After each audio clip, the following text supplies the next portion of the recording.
We started by heading over to Chicago. Once we got there, we parked our car at the Crown Plaza Hotel. Then we went off to explore Chicago before our flight the next day. The next day did start off a little bit rough. How you feeling? Excited? I got the bubble gut. How you feeling? I got a second one, he said. But around noon, we eventually boarded our flight over to Vancouver, and then another 9-hour flight over to Tokyo. After what felt like forever, we finally arrived. How you feeling? Tired. Not really tired, actually. I'm actually quite awoke. Hungry. Because it was our first night in Tokyo, we really didn't want to figure out the transportation, so we just took an Uber to our hotel. Our hotel apartment was kind of hidden. We actually had to get a key out of the lockbox outside in order to get in. First we have the closet, washer and dryer, I believe. We also have a stove and a sink. Yo, what up? Our TV. I already watched American music videos because it was easiest to find. We also have a balcony out there. I'm not going out there right now, but just know we have one. Bed area, complete with heated toilet seats. And that's the bath that I made because I'm about to take a bath. But look, like this shower area is so pretty. After we freshened up, we went on our first mini adventure around Shinjuku. 7-Eleven was our first stop. This is the perfect place to go to if you need some quick cash from an international ATM, or if you're just looking to try some new foods. Try something new. That's the point of being up here. Nice. Okay. Taking my first bite. You can't be.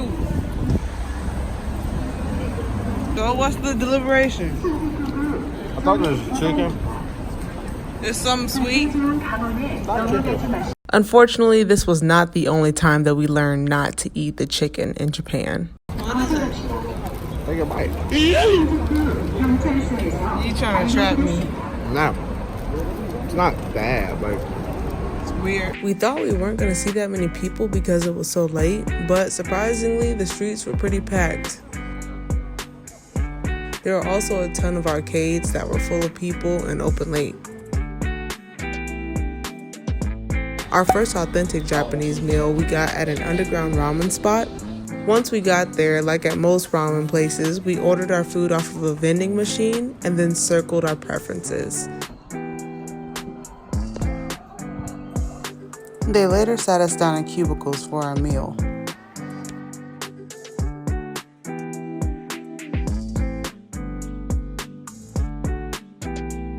We decided to end the night at a local McDonald's.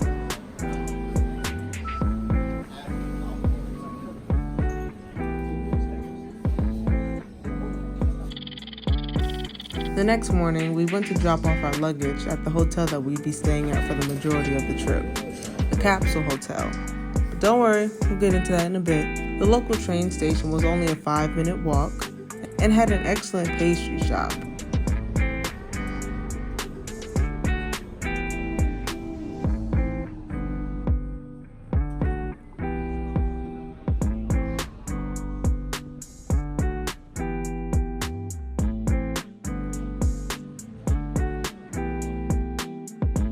We had Wendy's for lunch. Mushroom melt burger. Boy, I just want to see what my options are, you know? Wine. I can get wine at Wendy's. Boy, I'm styling on it. might up moving here forever.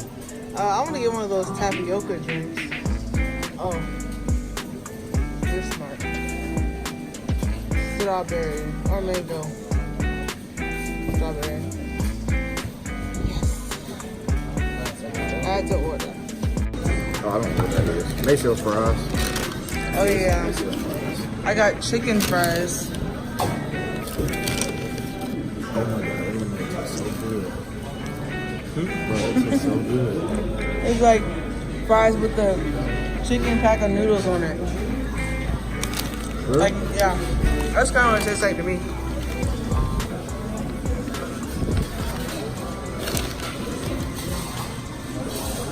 That's exactly what it is. Across the way was Team Lab Borderless, which is an amazing digital museum without borders.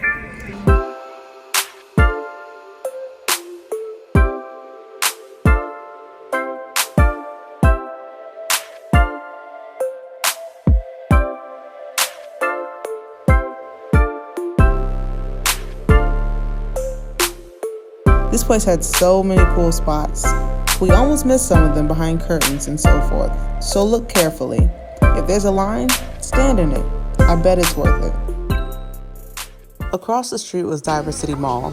That's best known for its life-size unicorn Gundam.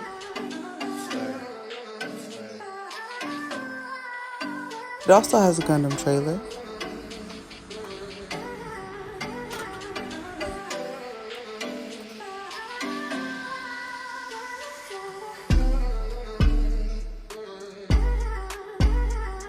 A Gundam cafe.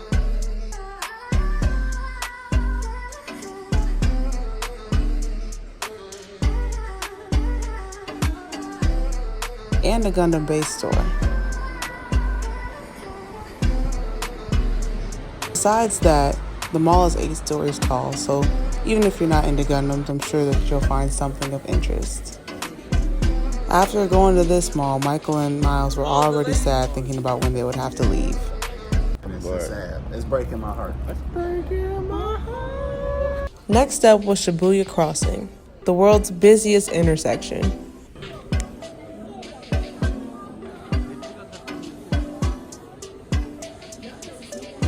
The night ended with a photo shoot and us exploring Shinjuku for a final time. We tried some Japanese sake and some local street food. Then we went to our Capsule Hotel. We stayed at the first cabin Capsule Hotel in Shinjuku. So what is a Capsule Hotel? Basically, a Capsule Hotel is a hotel with small bed-sized rooms. Because they're so small, they refer to them as capsules. Now, the first cabin Capsule Hotel was airplane themed, so they had 3 types of rooms ranging from the premium economy class up to the first class rooms. The boys each had one of their own premium economy rooms. I had my own business class room, which is like the medium sized one. Like at most capsule hotels, the boys and the girls were separated. Bye-bye, Michael. Beyond the doors, though, first thing that I saw was the luggage rack. This is basically where everybody stored their luggage. I know you guys don't really see other people's luggage, but like later in the day, typically that's when you saw everybody else's. They did give you a bike lock to like lock your luggage to the bar there. If somebody really wanted to, could they still go through your stuff? Yes, they can. So I would probably recommend having an actual luggage lock. Beyond the luggage, you see the rest of the capsules. Walking down this hallway, I had to be super duper quiet because beyond these closed shades were actual sleeping people. That's the thing about capsule hotels, is that you have to be super duper quiet. This was my capsule. I was already there nearby. That's why my capsule shade is already kind of open. It's super important to take off your shoes before you get inside. Japanese culture, it's like rude to go in with your shoes, but they do provide you with slippers, which is pretty great. You can always close your shade for privacy. My capsule did have a TV. I think all of them do actually. And a place to hang up some of your clothes if you want them hung up. On the wall, you guys, it's kind of messy in there. Don't mind it. I was trying to stuff all my stuff in there. But there is a headphone jack for the TV, 2 plugs, and you can also control the AC and the lighting. There's a lockbox, so if you did need to lock up stuff, you could. The key that's around my wrist goes to my lockbox, so it's important to keep that on you at all times. So yeah, that was my little capsule. Now they did provide me with some stuff. Pajamas. A comforter, a toothbrush, and mini toothpaste. It's so cute.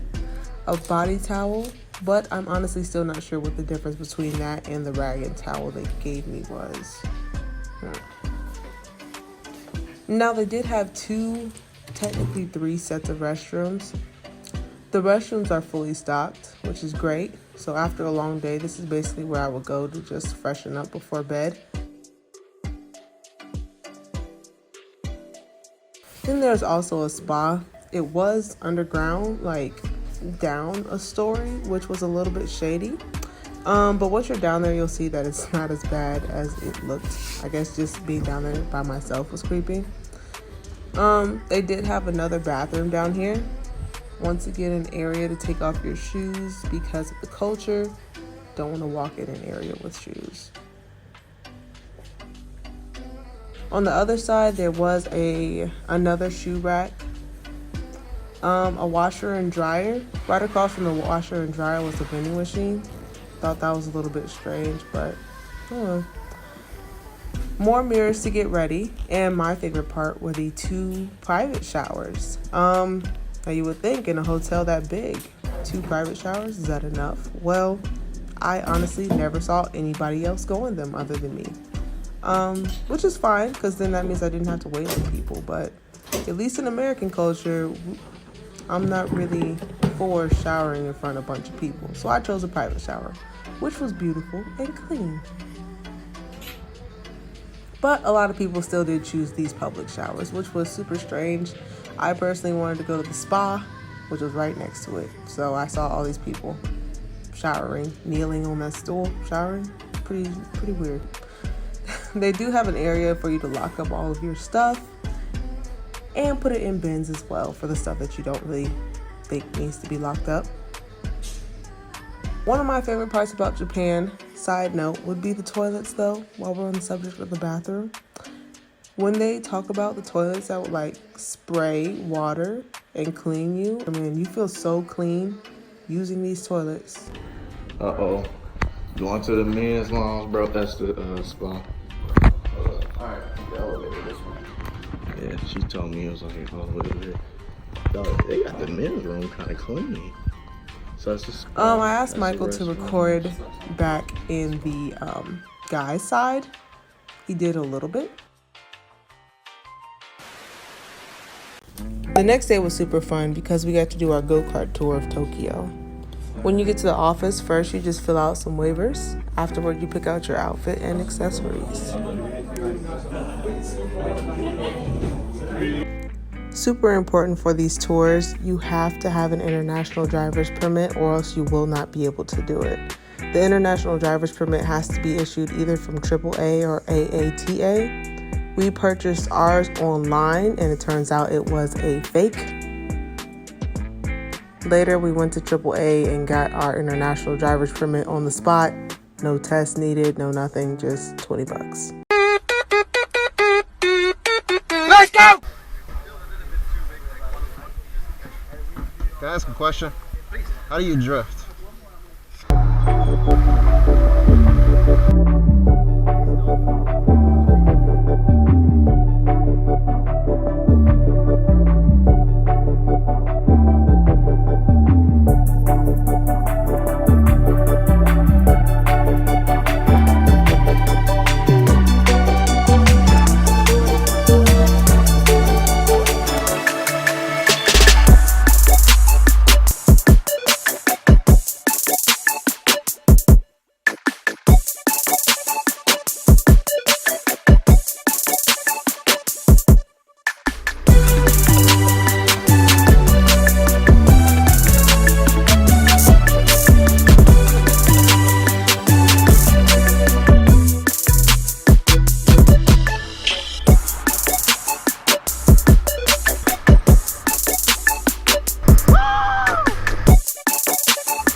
In all, the tour was about 3 hours, and it cost roughly $150 a person.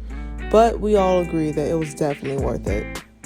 Later that day, we went over to Akihabara, which is safe to call the anime manga capital of the world. I'm not gonna lie, I did not get much footage when we were there because I was so tired.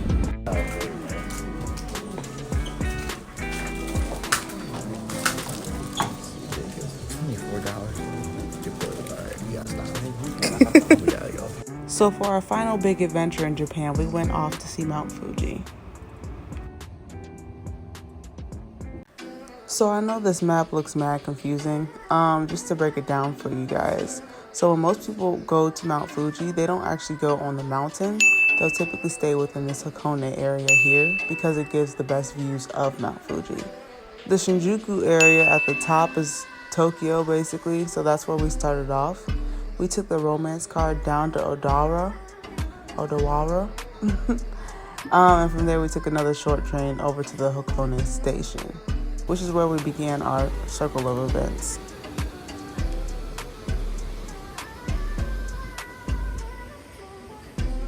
So this is just an easier to read version of the map that was on before. This is the Hakone area. You can see the circle of events that it'll take you in. You can do it clockwise or counterclockwise.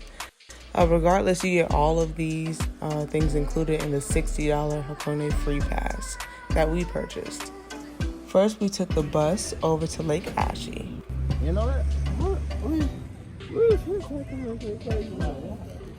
Mishima Skywalk was our first stop. It was off the path of the circle, but definitely worth the detour.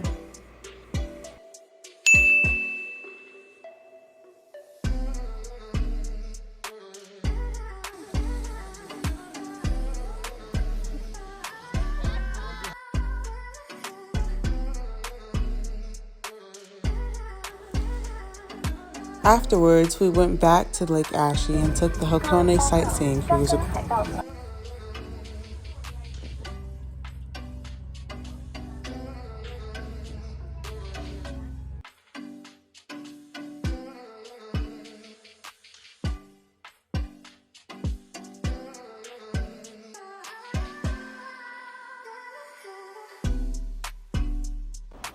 Next, we took the Hakone ropeway. It was supposed to take us over to Owakudani, but we weren't allowed to go over the volcano because there was level 2 volcanic action reported, unfortunately. From there, we just took the cable car and the train back to Hakone Station. Honestly, with this, I was really proud of myself being able to navigate this. But if you want to save yourself some stress, you can always just buy a tour where they will take you from place to place. You don't have to worry about figuring all of this out. So yeah, that was basically our trip. Hopefully you guys enjoyed this vlog. I had a lot of fun making it, even though it took forever. If you guys did enjoy, please just give me a thumbs up. If you haven't already, subscribe, and I look forward to seeing you guys in our next vlog. Peace.